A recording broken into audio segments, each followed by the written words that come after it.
kāda vajadzīga tev tie līdzekļi vai ekipējums? Tādēļ, ja alpīnisms kļūst par alkoholu un tu gribi to sākt, cik būtu, teiksim, tie sākuma līdzekļi, cik tev jāiegulda tieši visos tajos, teiksim, krievu valodā pričendāļos? Ir tā patiesībā. Ir vietas, kur tu vari aiziet un pateikt, ka tu gribi pamēģināt un tev iedos visu nepieciešamo. Un tev burtiski tas maksās tik, cik tas maksās, teiksim, par zāli, par to pašu inventāru.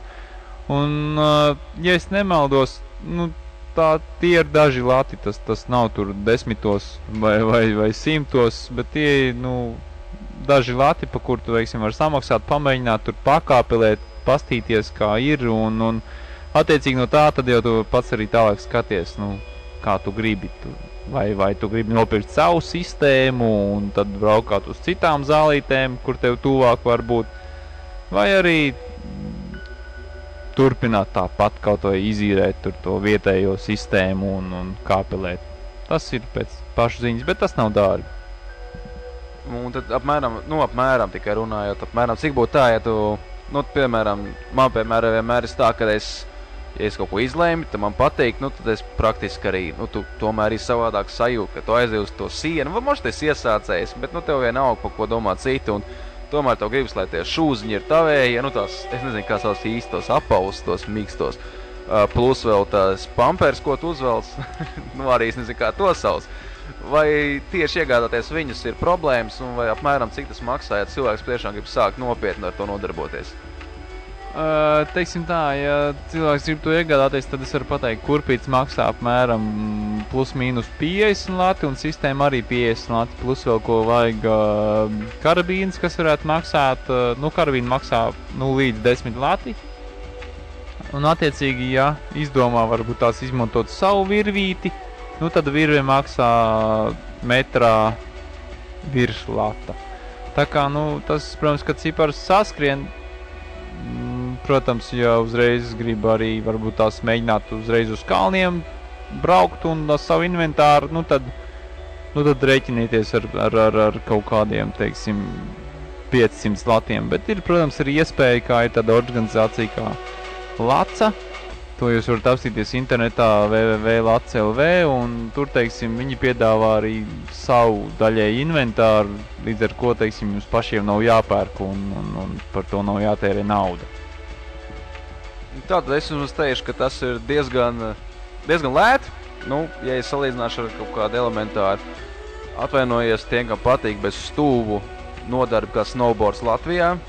Ja tev dēls maksā 300 lati, zābeki ap 100 latiem, nu, tu 400-500, ja tu gribi liestilot un nopēc pareizo jaciņu, bet, nu, kauna Latvijā nav, tā kā es domāju, ka tā ir, tā teikt, naudas izmešana vējā. Ja tu vienīgi nevar atļauties, protams, aizbraukt uz Austriju un normāli pasnovot vai paslēpot.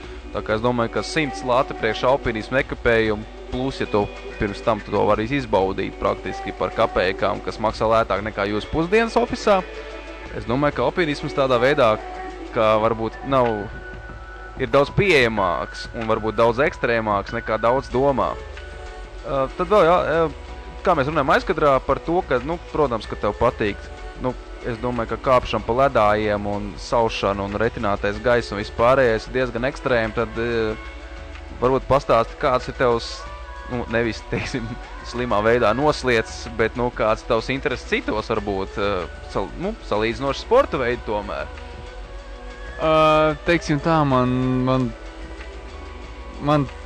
patīk daba, un līdz ar to man patīk viss, kas ir saistīts ar to, un man patīk braukt ar riteni, piedalīties sacensībās, kas teiksim, notiek 24 stundas diennaktī, un tas ir.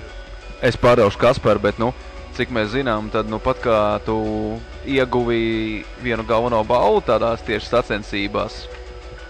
Jā, mana grupa izcīnīja, nu, tas, ko mana komanda izcīnīja pirmo vietu Salaspilī tādās sacensībās, kas saucās Āķis. Mēs, nu, vinējām tautas klasē pirmo vietu, un otrie atbrauc tikai pēc stundas pēc mums.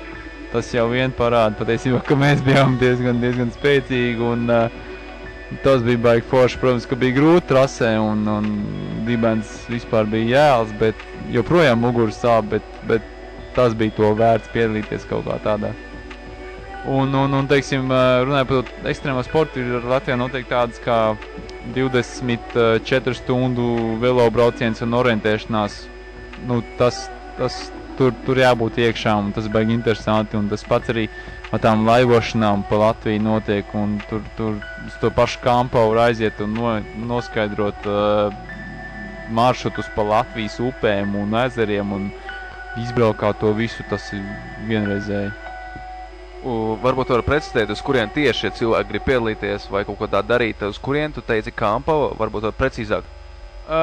To var apsīties, teiksim, internetā www.kampo.lv, vai arī, ja jūs gribat kaut kādas tādas ekstrēmas lietas, kā varbūt tās ritenmīties un piedalīties, jūs varat apsīties www.vx.lv, un tur viss, teiksim, būs parādīts, pastāstīts, un tikpat labi jūs varat.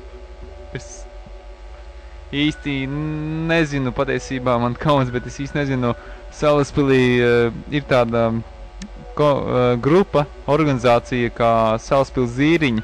Ja jūs viņus varat atrast internetā, teiksim, viņi arī piedāvā visādas tādas, interesantas pasākumus. Tā kā Latvijā diezgan daudz, kas ar to nodarbojas, un tas ir baigi forši. Nu tā, apmēram mēs esam daudz ko noskaidrojuši, daudz ko uzzinājuši jaunu, arī jūs un arī es. Jāuzdod nākošais jautājums, apmēram galvā nekas neieskrien, bet, jautājums ir par to, par ko tu man stāstīji, atkal, teiksim, klausītāji nezina. Bet, kā tu teici, tu iegādājies kaitu, ja es pareizi to sauc. Cik es zinu, tad kaitas izmanto vai braukšanā pa vēju, pa ūdeni, tieši ar wakeboardu, laikam. Un otrs variants ir to, ko es pamanīju Saukrastos ziemā, kad ir diezgan saulains un vējains, tad cilvēki to izmanto, lai brauktu tieši pa aizslušo mūsu jūriņu ar snovu. Tad kurā variantā tu iegādājies kaitu, lai priekš braukšanas ar snovu vai braukšanas priekš ar veiku, kā saka stilīgi, bet diezgan līdzīgi? Es viņu iegādājos patiesībā, lai vairāk brauktu ar slēpēm pa sniegu, jo par cik es dzīvoju Salaspilī un tepat blakām ir tāda forša vieta kā Rīgas Hess, milzīgs dīķis, kur, ja viņš aizsals ziemā, tur ir tāds plašums, kur izbraukāties. Bet es pats arī esmu iegādājis vēl klāt, teiksim, skrituļu dēli ar lieliem riteņiem piepūšamiem, ar kuru, teiksim, var braukt, pa pļavām, pa visurien. Viņš vienkārši iet superīgi cauri visam. Ja es nemaldos to ar 4 riteņiem, kurš iet pa visurien, varbūt es lietu jaukšu. Nē, es nejaucu. Viņi patiešām sauc par dirt surfing, teiksim, dubļu smilšu surfingu. Tā varētu būt, jo, viņš ir iespaidīgs. Es esmu patiesībā, ja godīgi atzīšos, es viņu neesmu mēģinājis kopā ar kaitu, bet es viņu esmu jau izmēģinājis, teiksim, aiz mašīnas un vēl braucot arī pa kalniem lejā, kādiem kalniem, teiksim, pa zālienām, tur tādām stāvām, nogāzēm.